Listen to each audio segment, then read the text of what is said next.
la racine carrée.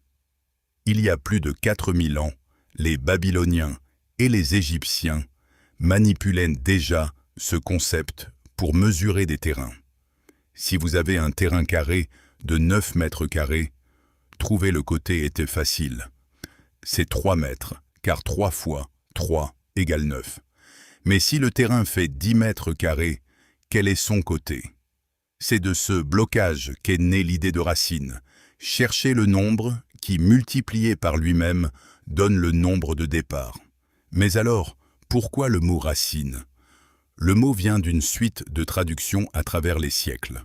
En Inde, au VIe siècle, les mathématiciens utilisaient le mot moula, qui signifie commencement ou base, la base d'où pousse le carré. En arabe, au Moyen Âge, le savant Al-Khwarizmi a traduit ce concept par jadr, qui signifie racine d'une plante. Pour lui, le carré est comme un arbre qui pousse à partir de sa racine, le côté. En latin, au XIIe siècle, les traducteurs européens ont traduit jadr par le mot latin radix, qui a donné radice, radical et racine. Et le symbole que l'on connaît aujourd'hui, d'où vient-il?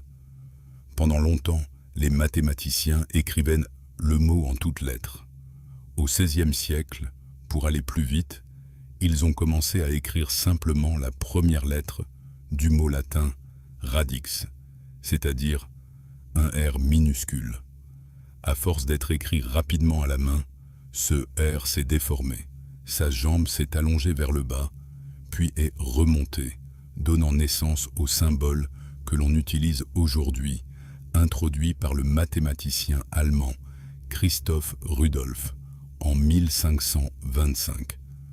Plus tard, René Descartes a ajouté la barre horizontale du dessus pour bien regrouper les nombres situés à l'intérieur. Maintenant, comment calculer une racine carrée sans calculatrice? Il existe une méthode très ancienne, attribuée à Héron d'Alexandrie.